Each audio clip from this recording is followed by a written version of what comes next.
finished the food. They had eaten on the way, my daughter said, apologetically, though her voice had that clipped edge she gets when she's tired of me. I remembered noticing my granddaughter scrolling on her phone during grace.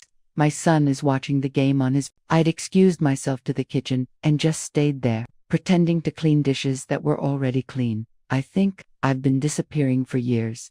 The hospital lights never turn all the way off. They just dim into a kind of gray that makes everything look like a memory. In that shadowy blue hour, I looked down at my hands, still freckled, still strong, and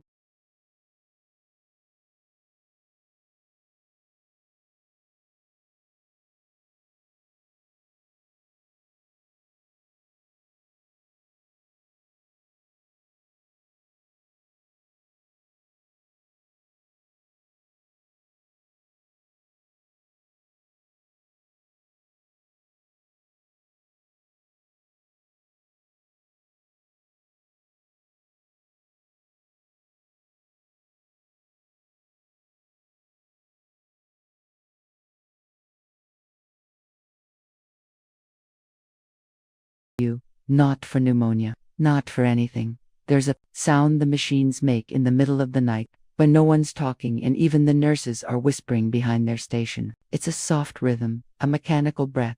I matched my own inhale, exhale, machine, me, machine, me. That was how I made it through the nights. I kept waiting for that one call, the one where my daughter would say, "I just found out, I'm coming," or my son would say, "Why didn't you tell us how bad it was?" But the phone only buzzed with likes on that photo. The fountain, the sundress, the word free. I wasn't angry. Not then. I was stunned. As if I'd misjudged the meaning of everything.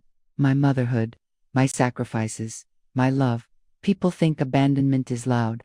A door slamming, a fight, an insult shouted across a room. But mine was quiet. It was a silence that settled into my bones, the kind that doesn't need explanation, because the absence is the explanation. The kind you feel when you wave goodbye and no one waves back. When you call out, "I'm here," and there's no echo. After 3 days, the nurse asked again if I wanted her to contact anyone. I told her no, because by then, I knew what they would say. They would say, "We didn't know it was that bad," or "You told us you were fine," or "We're sorry. We'll come when we get back." And then they'd hang up and go back to their dinners, their sunrises, their hotels. That was the moment they let me go, not out of cruelty, but out of convenience, out of forgetting, out of quietly deciding that I had become optional. And in that moment, lying in that sterile room under soft hospital sheets, I realized something that cracked me in half. I had raised a family that no longer saw me, and maybe they never truly had. It's strange what your mind clings to when you're lying in a hospital bed, staring at the ceiling as the machines breathe for you. I found myself thinking about birthdays, not mine, but theirs. My daughter's 2nd birthday when I stayed up until 3 a.m. sewing a yellow dress she saw in a catalog. It was my son's 5th birthday when I sold my old necklace, the one my mother gave me just to afford the magician he wanted. It wasn't just the grand gestures, it was the endless, invisible giving. The way I kept milk in the fridge even when money was thin. The way I sat up at the edge of their beds every time they coughed past midnight. The way I kept myself together for so long, so they could come apart. I don't say this for sympathy. I say it because people think love is loud hugs and gifts and vacations. But the truest kind of love is often quiet. Folding towels, packing lunches, staying silent when your heart wants to scream, choosing not to say, "What about me?" because you know their needs must come first. I was good at that. At disappearing into service. My husband George once told me I had a caretaker's spirit. He meant it as a compliment, and maybe it was. But caretakers are often the last ones to be cared for. We married young. I was 23 and pregnant with our daughter. George was already working 2 jobs. He had kind eyes and the sort of laughter that could disarm you mid-argument. We didn't have much, but we had each other, and then we had them. Sarah first, then Thomas. 2 years later, motherhood came over me like a tide, all-consuming. I read every book I could, took night shifts as a cleaner to help with rent. I made my own baby food from scratch. There was a time I could recognize each child's cry from across a crowded room. Hunger, fear, boredom, all of it had its own pitch. When Sarah got the flu at 9, I didn't sleep for 4 days, sat by her bed in the old recliner, with a cool cloth and a quiet prayer. When Thomas had nightmares, I let him sleep at the foot of our bed, my hand on his back, tracing circles until he calmed. I did all of this willingly. I thought that's what mothers did. What I didn't know was how deeply it would become expected, not just appreciated, but required. Like a service I had signed up to offer forever. Even when George passed, I didn't stop. He had a heart attack on the garage floor one October morning. We had just raked the last of the leaves. I was making soup. I heard the thud and found him flat, eyes wide open to nothing. It was the silence that scared me, not the fall, not the chaos, but the way the world hushed around his absence. I grieved like a ghost, quietly, efficiently, made the calls, arranged the funeral, held everyone else while no one held me, and after that, I doubled down. I babysat when Sarah needed to go back to work. I loaned Thomas money after he made a poor investment in some app. I helped pay for braces, for prom dresses, for summer camps. Even when I stopped working, I found ways to stretch the pension, make it work. You see, there's a kind of muscle memory to mothering. Even when your body aches, even when you feel invisible, you just keep giving. They needed me, or so I believed. Drive an hour each way just to drop off groceries. Sit through school plays and soccer matches. Even when the seats hurt my back, I always smiled, always clapped, always stayed afterward to say, "You did great." Even when no one asked how I was getting home in the dark, they told their friends I was the strong one, that I'd do anything for them. And they were right that once. I remember Thomas calling me during a layover in Chicago. His flight was delayed, and he was just tired, lonely. He needed someone to talk to. I stayed on the phone with him for 2 hours, through airport announcements and background noise, just listening. But when I was admitted to the hospital, not one call. Sometimes, I wonder if I trained them too well, trained them to believe I would always be there, that I didn't need anything, that I was made of stone, or air, or something not human, because I did. I need things. I needed a check-in, a moment of being seen, a text that said, "Are you okay, Mom?" But I never asked. And maybe that's my greatest fault. I loved them so thoroughly, so silently, that they began to believe I didn't need love returned. I used to keep a drawer of cards. Every Mother's Day, birthday, Christmas, I saved every one, even the sloppy ones with glitter and crooked hearts. Over time, the cards got fewer, then shorter, then they stopped altogether. A forwarded e-card, a gift card emailed with no message. Still, I never mentioned it. There's a pair of shoes I bought Sarah when she was in college, soft leather flats from a shop in town. She was walking everywhere, and her feet were always sore. She cried when I gave them to her. "How did you know?" she asked. I knew because I had watched, I had listened, I had cared enough to see past her words. Now, I wonder, did anyone ever see me? I remember one Thanksgiving, a few years back. They all came, Sarah, Thomas, the grandkids. The house was full of voices and chairs scraping across the floor. I cooked all day. Turkey, stuffing, sweet potatoes, 3 pies. They ate fast. I talked loudly, left early. When I went to do the dishes, I found my chair, the one at the head of the table, still, tucked in, untouched. I had served, but never sat. That chair still haunts me. Sometimes I sit in it now, just to remember what it feels like. What does it mean to give everything and still be left behind? People say love comes back around, that what you pour into the world returns to you in time. But I'm starting to think that's not always true. Sometimes love is a one-way street. Sometimes it empties out and never refills. And yet I'd do it again. Every lunch packed, every fever soothed, every bill paid with trembling hands. Not because they deserved it, but because love, when it's real, doesn't keep score. It just gives, and give, and give. Even when no one notices. Even when stop. Even when you're in a hospital bed, alone, and they're on a beach, smiling into the sun. That's what they don't understand. That I wasn't trying to be a martyr. I was just trying to matter. I did what I did because I believed that family was a place you never had to earn your worth. But now I know. Some families forget. Some children grow up and decide the roots that held them down are just clutter.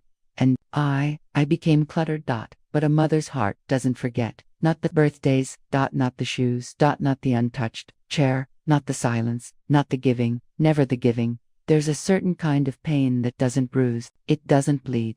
It doesn't announce itself with wailing or wreckage. It just settles, like dust in the corners of a quiet room.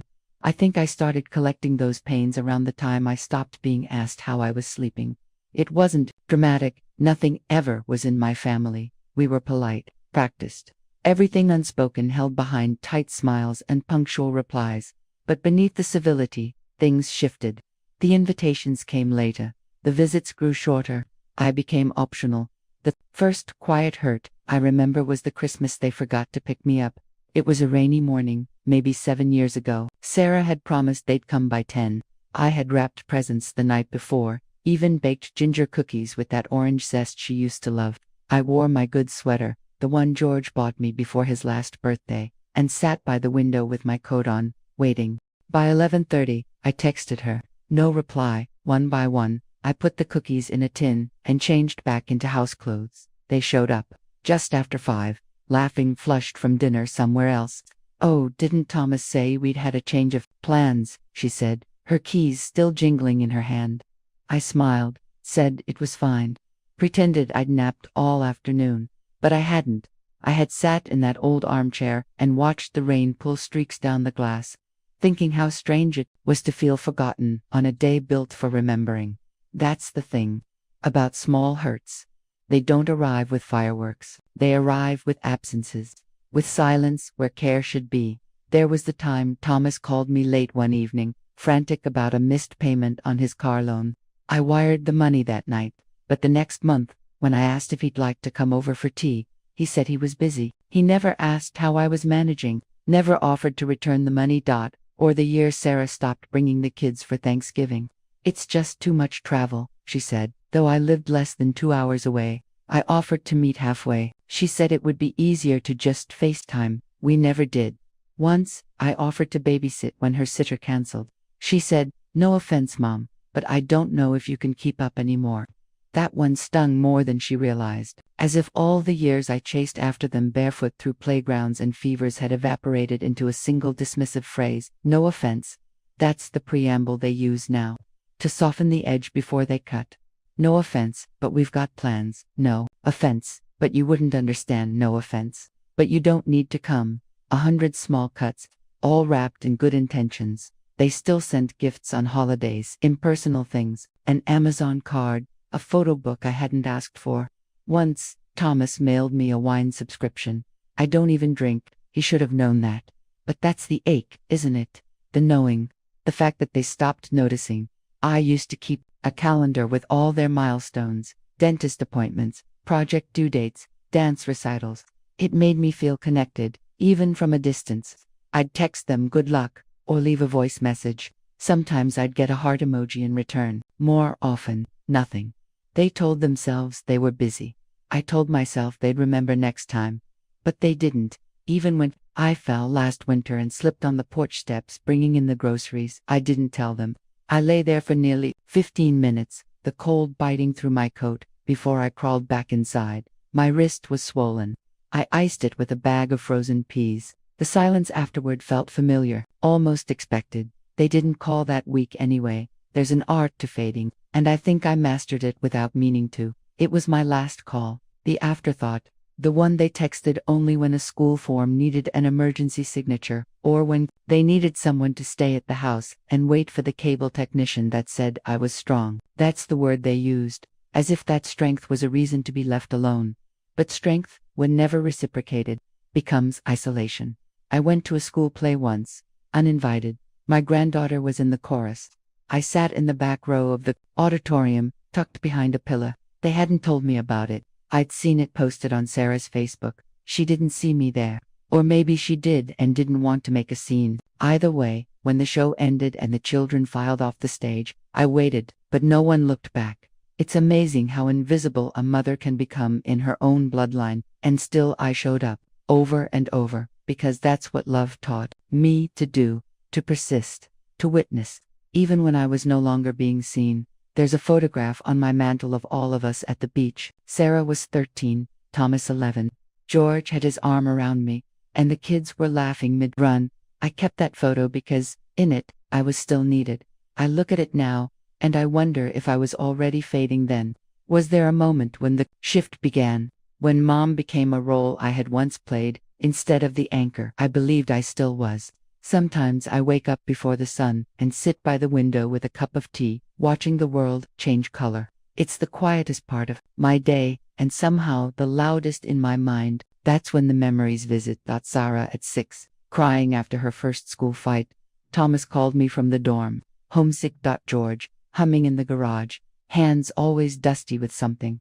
They're all ghosts now, not dead, just distant. And I've become a shadow in the rooms I used to fill. There were 100 quiet hurts before the hospital. 100 times I told myself it didn't matter. 100 ways I convinced myself they loved me, just differently. But each moment added weight, and by the time I lay in that ICU bed, alone, scrolling through photos of their vacation, I understood this wasn't a one-time mistake. This was a pattern. This was a decision repeated 100 different ways, and I had been forgiving them so long, I forgot what it felt like to be whole. But something inside me, even through the sadness, even though the ache began to stir, not anger, not resentment, just knowing, a line, etched gently but firmly across the fabric of my life, and that line, they were about to cross it. It was after I was discharged from the hospital that I found out what they had done. I'd spent 4 days in the ICU, then 2 more in a general room, where I quietly learned how to breathe again. My release papers were folded neatly in a plastic envelope.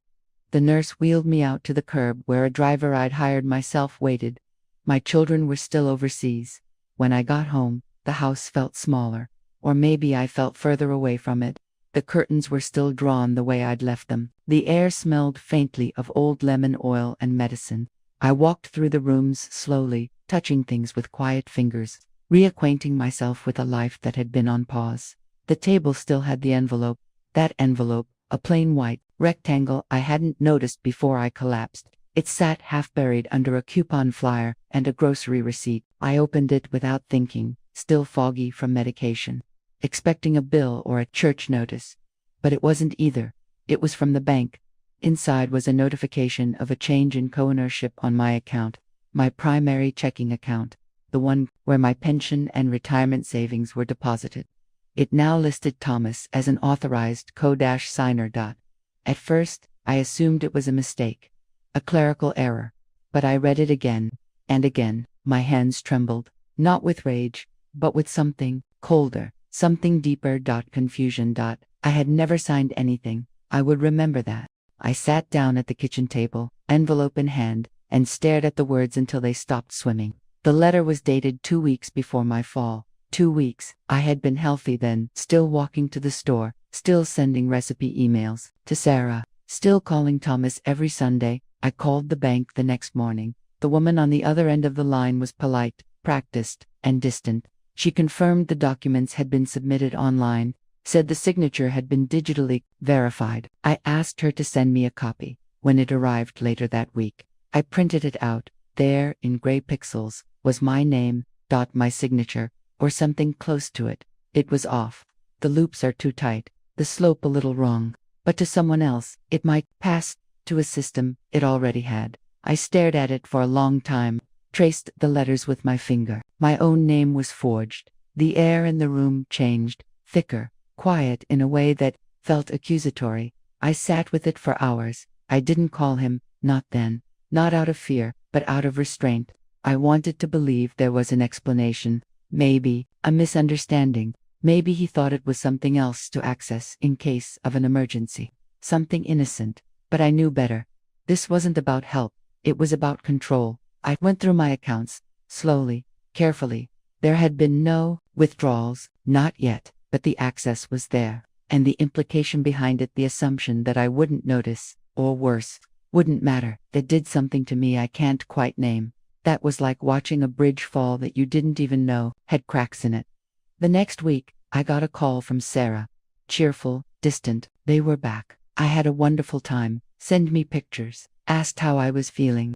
I told her I was healing. I didn't mention the envelope. 2 days later, she called again.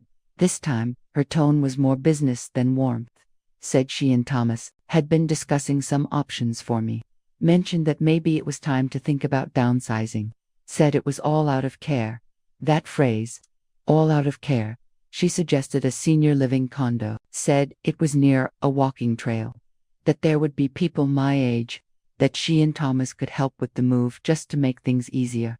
I sat on the other end of the phone, listening to my daughter plan the erasure of my independence with the same tone she used to book hotelrooms.com, efficient, detached. She didn't know. I knew. Didn't know that I had already seen the cracks, that the account was no longer mine alone, that they had moved from forgetting me to managing me. That's what management is now. I wasn't their mother. I was a task, something to organize. I ended the call quickly, told her I was tired, which wasn't a lie. I was tired, not just from the illness, not just from the fall, tired from being slowly edged out of my own life. Over the next week, I received a pamphlet in the mail, glossy, friendly, independent senior living, with peace of mind. Sarah's handwriting was on a sticky note attached to the front. Just a thought. Love you. It was the smiley face at the end that broke me. Not the forgery, not the signature, not the bank access. The smiley face, as if it were all harmless, all helpful, all born from love. That's how they crossed the line, you know. Not with cruelty, but with condescension, dressed as care, by making decisions for you, instead of with you, by assuming your silence is consent, by calling it love, when it's really about their convenience. I placed the pamphlet in a drawer, put the printed signature beside it, sat at the kitchen table again, the same table where I'd written checks for birthday gifts, packed lunchboxes, and signed field trip slips. I looked around at the home I had built, the wallpaper George and I hung ourselves, the clock that chimed, slightly off-key, the plant on the windowsill, still growing in the crooked pot Thomas made me in second grade, and I knew the line had been crossed. This wasn't about help anymore. This was about removing me from the equation of my own life. And that was the moment something in me quietly locked into place. Not with fire, not with fury, but with resolve, a soft, still kind of knowing. They had betrayed something sacred, and I would not let it go. Unanswered, not with revenge, with distance. And silence, the kind that speaks louder than any words ever could. I didn't confront them. I didn't call. I didn't cry or shout or demand answers. I just went silent, the way a room goes still after a storm. The day after the pamphlet arrived, I turned off my phone for the first time in years, not because I was angry, not out of spite, but because I needed to hear my own thoughts again, unfiltered, uninterrupted, untouched by guilt wrapped in obligation. The silence was uncomfortable at first. My hands kept reaching for the phone by habit, checking for messages I didn't want to receive. I kept glancing at the calendar, where birthdays and soccer games and weekly reminders were penciled in like some map of devotion. I stopped updating it. I took it off the wall altogether. I began waking up earlier. Not because I had to, but because I wanted to be awake before the noise of their world intruded. The morning was mine now. I boiled water for tea and watched the steam curl into the sunbeams on the kitchen floor. No calls, no schedules, just the gentle hum of a house no longer begging to be noticed. It's strange what you start noticing when you stop filling the gaps with other people's needs. The way the wind lifts the curtain slightly each morning, the dent in the hallway floor where George dropped his toolbox 20 years ago, the way the house groans in winter, like it's remembering. I wasn't lonely, not in the way I expected. I was alone, yes, but the absence didn't feel hollow. It felt clean. One afternoon, I pulled down the old box of papers from the top of the hallway closet, the one labeled, House Plus Important. I hadn't looked through it in years. It smelled like paper and dust and time. Inside were old tax forms, mortgage documents, George's will, a few yellowed receipts from the home improvement store we used to frequent.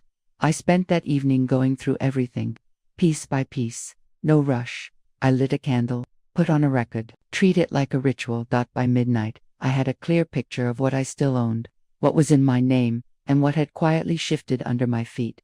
The bank forgery wasn't an isolated thing. There were others. Thomas had added himself as a backup contact on a utilities account. Sarah had signed my name to a medical directive form, a just-in-case document that I never authorized.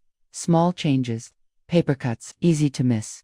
But I wasn't missing them anymore. I took a notebook from the kitchen drawer and started writing it all down. Not as evidence, not as revenge, just to make it real. To remind myself that I wasn't imagining it.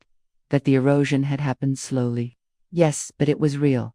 It took me 3 days to sort through it all. And once I had, I made an appointment with a lawyer. His name was Mr. Halberd, a quiet man in his 50s, with gray hair and a voice like soft gravel. He didn't ask unnecessary questions, just listened, nodding, as I laid out the documents, the timeline, the slow betrayals written in black ink. When I showed him the forged signature, he didn't flinch. He simply said, "We'll fix this." Those words, "we'll fix this," unlocked something in me. Not hope. Not yet. But strength. We updated my will, rewrote my financial directives, changed the cosigners, removed the access, locked it all down. It wasn't about punishing them.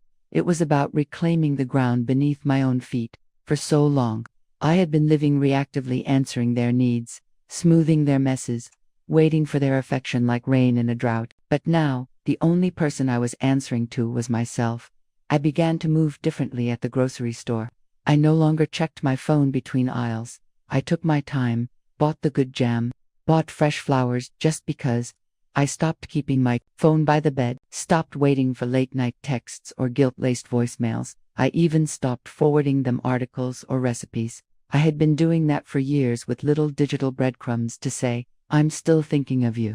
But I realized something. None of them ever replied. Not once. That realization didn't hurt the way I thought it would. It just clarified. I had built my days around a hope that no longer served me. And in the silence that followed, I found space. I started reading again. The big books.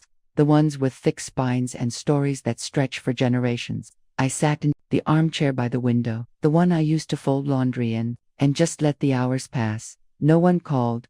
No one visited. And for the first time, I didn't chase after them. Sarah texted once, "Hey, everything okay? Haven't heard from you." I didn't reply. 3 days later, a voicemail from Thomas. "Just checking in. You around?" Still, I stayed quiet, because silence is a language. 2. A boundary wrapped in stillness. It says, "I see what you've done. I know what you've taken, and I'm no longer offering myself up for the taking." I planted herbs in the backyard, basil, mint, rosemary, things I'd always loved but never made time for. I knelt in the dirt, let the sun kiss my back, and felt something bloom in me that had nothing to do with them. I wasn't angry. I was becoming. There was power in the pause, in not rushing to forgive, in not explaining away their actions. I'm not begging to be seen. The silence gave me time to remember who I was before I was a mother, before I was a caregiver. Before I was someone's last-minute call. I looked through old photographs, ones I hadn't seen in decades. Me at 20, laughing on a bicycle. Me in a yellow dress at my wedding. Me holding a paintbrush, streaks of color on my cheek. I had been someone once, someone whole, and maybe, just maybe, I could be her again, or someone new, not bitter, not vengeful, just restored. The silence wasn't an end. It was a beginning, wrapped in quiet, a doorway, and I was stepping through. No noise, no announcement, just the soft closing of a chapter, and the careful, steady breath of a woman who had finally chosen herself. There wasn't a grand moment of reinvention, no glowing sunrise, no sudden clarity, just small shifts, barely noticeable, like the way grass leans when the wind changes. But I felt it, in my posture, in my breath, in the way I stopped asking for permission to belong in my own life. After the silence settled, I began to make decisions for myself, not against them, but without them. The first thing I did was change the locks. Quietly, without a word, not out of fear, but because I realized how many people had keys to doors they hadn't knocked on in years. I stood in the hallway as the locksmith worked, the sharp clicks of his tools echoing like punctuation marks. When he finished, he handed me 2 new silver keys. They glinted in the light. "You want a spare?" he asked. "No," I said softly, folding the 2 into my palm. 2 is plenty. That night, I slept better than I had in years. I didn't dream of their voices. I didn't wake waiting for someone to need me. The house, for the first time, felt like it belonged to me again. It started there. Then I cleared the closets gently, with respect. George's old flannel shirts, Sarah's high school trophies, Thomas's dusty guitar case. I touched each item before I let it go. Not to forget them, but to release them. Not everything was thrown out. Some things were boxed, donated, given away. I kept the letters George wrote me before we married, the recipe cards in my mother's handwriting, the quilt my grandmother stitched when I was a girl. But the rest, the things that tethered me to a version of myself that no longer existed. Those I released on. With every bag that left the house, I felt lighter. I started walking again, down the same streets I'd driven through for years, but never really seen. There was a magnolia tree at the corner of Elm and Maple that had bloomed every spring. I must have passed it 100 times. But now, I stood beneath it. I watched the petals drift down like whispers. I waved to neighbors I never knew I had, sat on park benches. I ate my lunch slowly, like the moment deserved savoring. I began cooking for myself again, not just heating leftovers or nibbling toast in front of the television. I lit a candle at dinner, used the good dishes, played soft music, and ate at the table. Even if it was just for one, I stopped. Narrating my life for an invisible audience, no one needed to approve anymore. No one needed to be impressed. I was enough for the moment to matter.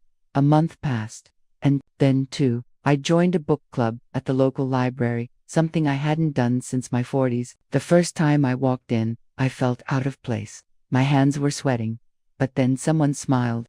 A woman with short silver hair and kind eyes. Her name was Miriam. She invited me to sit beside her.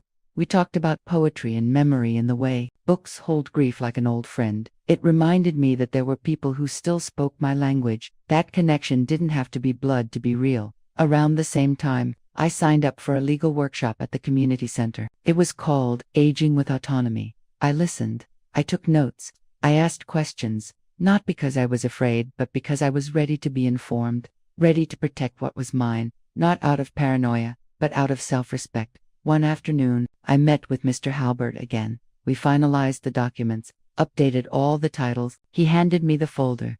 Now it's clear. He said, "Clear." That word stayed with me, because clarity is a kind of peace. A few weeks later, I visited the old community garden near the edge of town. George and I had helped plant the first plots. When they opened it in '89, I hadn't been back in years. The gates were rusted, but the soil was rich. A young woman in overalls was weeding a row of tomatoes. She looked up, smiled. "Are you here to plant?" I paused, then nodded. Double quotes. "Yeah," I said.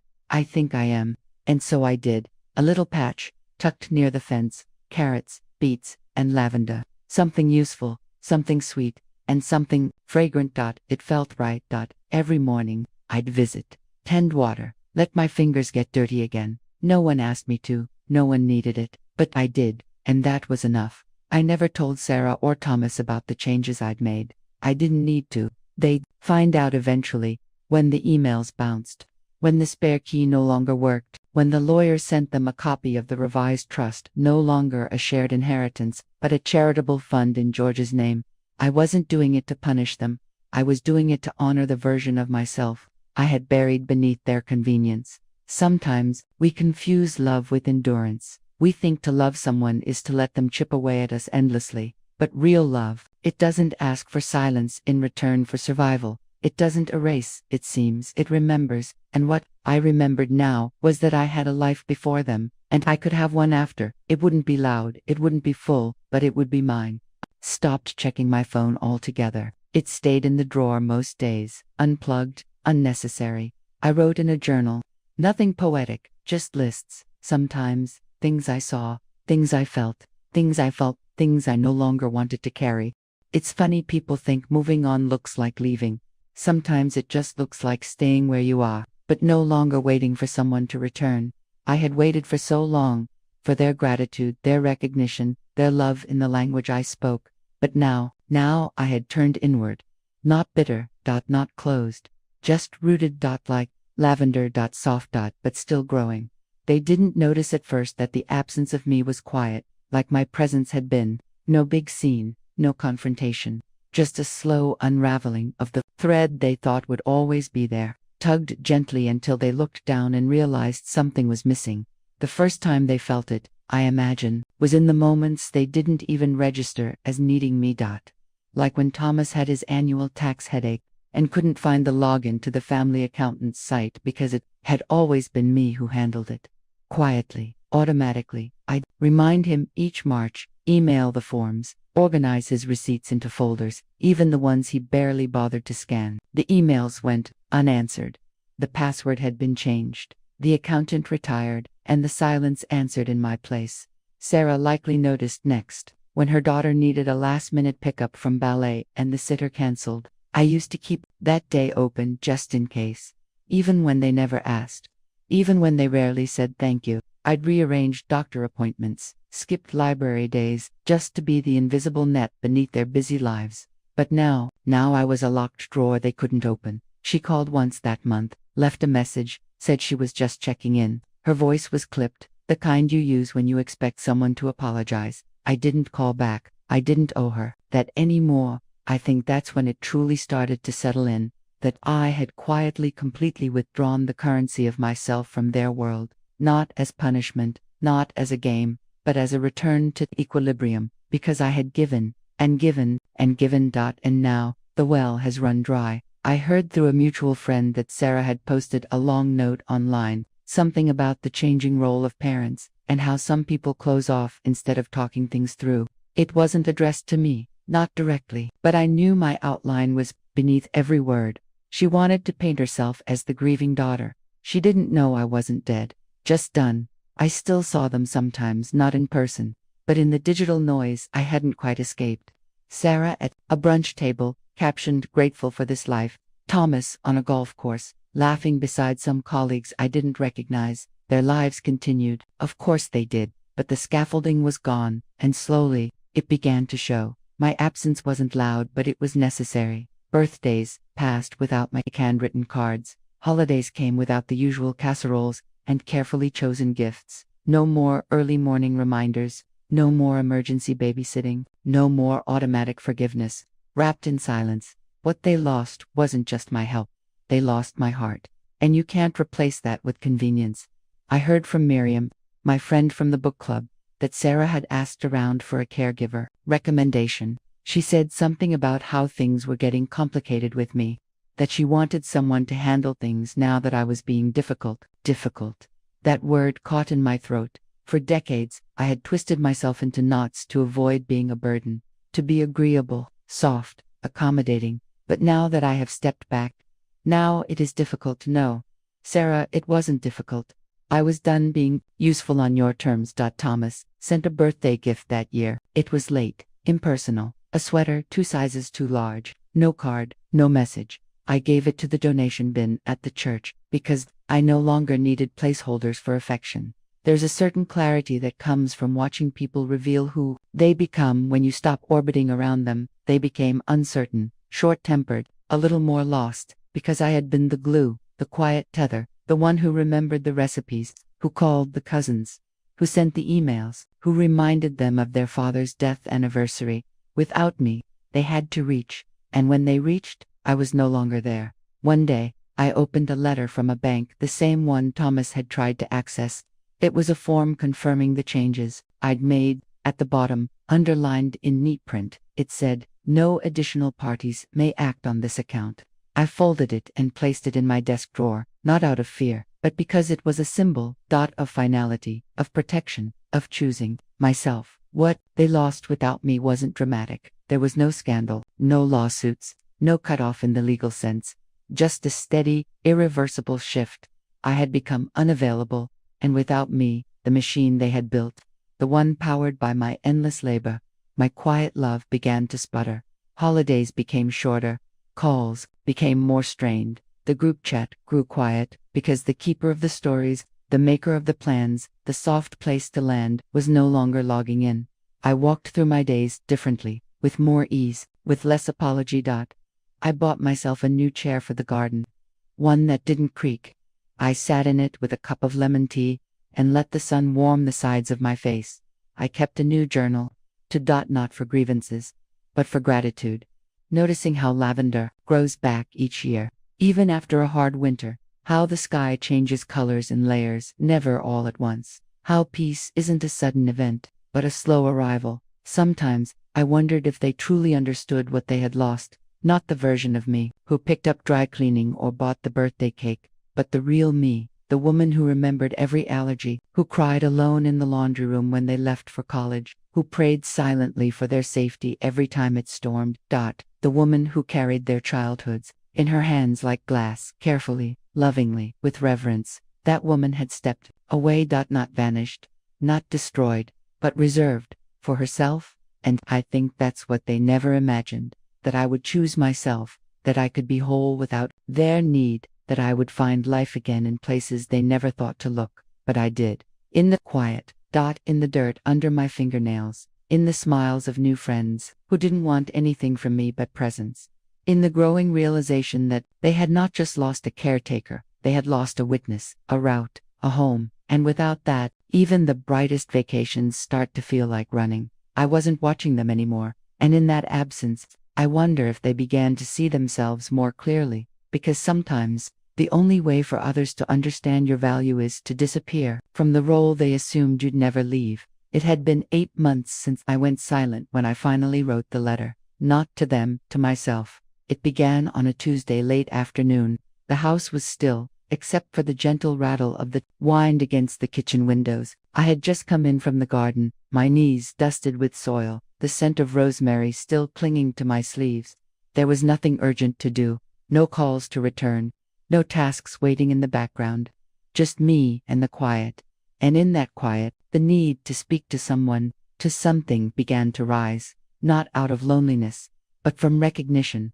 I saw myself more clearly now, not as a mother, not as a wife, not as the background presence in someone else's story, but as a woman who had lived, who had endured, who had loved even when it wasn't returned, who had, for decades, poured every ounce of herself into a well that never said thank you. So I sat down at the old writing desk, the one George gave me on our 10th anniversary, and opened a fresh page, and I began, "Dear Ellen." I paused. It felt strange to address myself. Strange, but necessary. So I wrote, "Dear Ellen, you have carried so much for so long. You've been the keeper of peace, the keeper of birthdays, of bruises and bandages, of casseroles and calendars. You've loved people who forgot how to love you back, and you did it without complaint, thinking it was strength. Maybe it was, but now, you don't need to be that kind of strong anymore. You are allowed to be held, even if only by your own arms. You are allowed to matter, even if no one else remembers what you gave. You are not invisible. You never were. You have been the memory in the walls, the warmth in the meals, the voice in the silence. You were never background. You were the foundation. They will never understand what you gave them. They don't need to, because you know, and that is enough." I stopped there, hands trembling. Not from sadness, but from release. I hadn't cried in months. Not since the hospital, not since the silence, but in that moment, the tears came, not hot and bitter, but soft, cleansing, like rain after a long drought. Folded the letter gently, slid it into an envelope, and placed it inside a small wooden box. It sits now on the top shelf of my bedroom closet, beside a tin of old photographs and a spool of blue thread from a dress I once made Sarah. I don't know if I'll ever read it again, but writing it changed me, because it reminded me that I am not waiting anymore, not for an apology, not for recognition, not for a seat at a table I spent my life setting. After the letter, I started writing more, not long essays, not journals, just lines, little reflections scribbled on the back of receipts or tucked into margins of books. Lavender doesn't bloom all year, but it always returns. A mother's love is not alone, it's a gift, and gifts can't be repossessed. I am not broken. I am simply no longer theirs to carry. These lines became breadcrumbs, not to lead me back to them, but to lead me back to myself. One morning in early spring, I walked to the lake. I hadn't been there in years.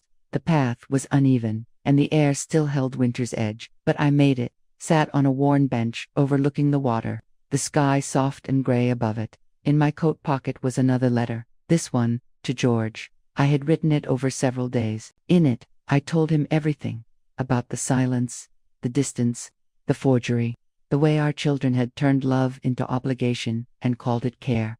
I told him how I missed him, how I wished he'd been there to remind them who I had been before. They made me small, but I also told him this, that I had found my way back, that I had begun to bloom again, that even in absence, I had remembered how to root myself in joy.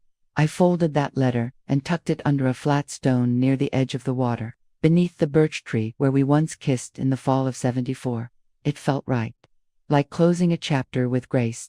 I walked home. I felt lighter, not because the weight was gone, but because I had finally stopped carrying it for others. That afternoon, Sarah called. Her name lit up the screen, bright against the quiet. I stared at it until it went dark again. I didn't answer. I didn't listen to the voicemail either, because I no longer needed to hear what she had to say to validate what I had come to know in my bones. I had survived their forgetting. And in doing so, I had remembered myself.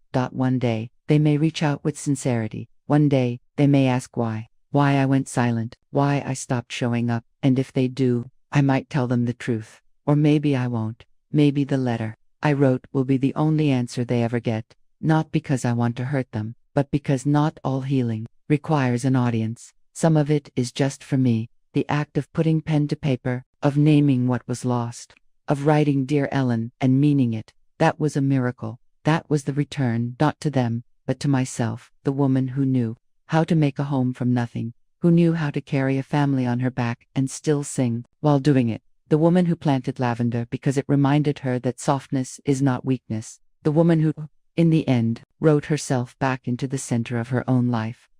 That letter changed me. Not because of what it said. But because it proved that I was still here, still listening, still worthy of being heard, even if the only one hearing it was me. My mornings begin before the sun finishes waking. The light here moves gently. First, a softening of the shadows in the hallway, then a slow spill of gold across the kitchen tiles. I've come to appreciate how the day takes its time. There's no rush. Nothing demands my attention. And in that stillness, I find peace. I brew my tea chamomile always and sit by the window in the chair. I moved closer to the light. From this spot, I can see the bird feeder. A family of sparrows has made their home in the tall oak nearby. They visit every morning, pecking, fluttering, bickering in hushed chirps before flying off into the sky with no map. Some days, I think I became like them, rooted once, then scattered. And now, simply still. It's been over a year since the hospital, 11 months since the forgery, 8 since the lawyer finalized the last set of documents, and 5 since I wrote that letter to myself and folded it into silence. No one has knocked on my door uninvited. The mailbox stays light. Sarah sends the occasional holiday card now, always printed, signed, Love, Sarah and the kids. There's no return address, only a digital signature in the corner that makes the ink feel cold. I keep them tucked in the drawer with the expired coupons and forgotten pens. Thomas called once in June. I didn't answer. He left a voicemail that started cheerful but dissolved into something brittle. I could hear it in his pause, the way his breath caught before he said, "Just wanted to hear your voice." But the truth is, they've already heard my voice. For years. They just didn't listen. Now, my voice belongs to me. I use it in softer ways, humming while I garden, reading aloud in the evenings, to no one in particular, praying, sometimes. Not for them, not anymore.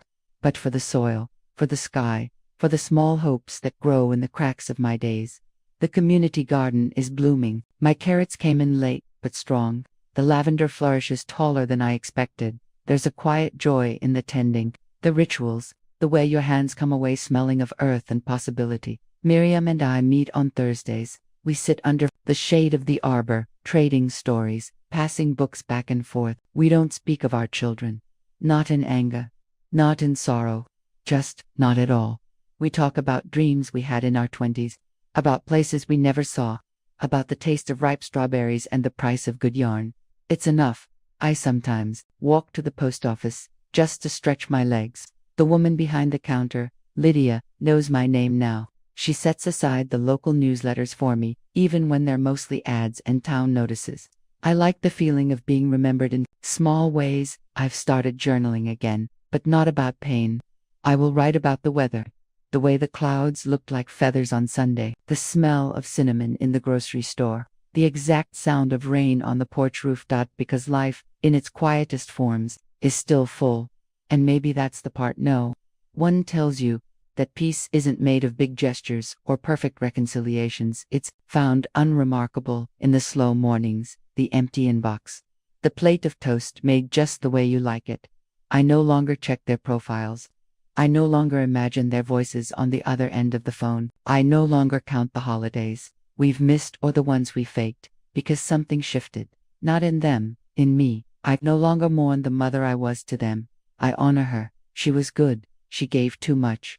But she did so with an open heart. She believed in family, even when it forgot her. She loved without condition. And when the time came, she let go, not to hurt, but to heal. That version of me still lives inside these walls, in the teacups lined neatly in the cabinet, in the creak of the floorboard near the bedroom, in the faded photo of George that I dust every Thursday. But I've made space now for a new version of myself, one that isn't defined by giving, one that doesn't shrink to fit into someone else's comfort, one that grows slowly, stubbornly, like the rosemary by the fence. I walk every evening now, just after the sun dips behind the hills. The sky turns the color of apricots. Sometimes I pause at the edge of the garden and just stand there, breathing, not waiting, just being. People wave. I wave back. They don't know my story, not all of it, but that's okay, that's mine. And for the first time in a long time, that feels like enough. I don't need their apology. I don't need a final scene. I don't need closure handed to me by people who never understood the weight I carried, because I've given myself something better. Stillness, solitude, self. There's single quotes as a kind of grace in aging that no one prepares you for. The shedding, the remembering, the quiet strength that comes from no longer needing to be understood by anyone but yourself. I used to believe my life would be measured by how well I was loved. Now I believe it's measured by how well I loved, and how deeply I learned to love myself after the silence. Today, I sat in the sun and read a poem about rivers. It said that water never apologizes for changing shape. It simply finds new paths. I closed the book and smiled, because that's what I've done. Found a new way forward. Not loud, not wide, but steady, and just mine. I wasn't angry. I was finally empty, and that was beautiful.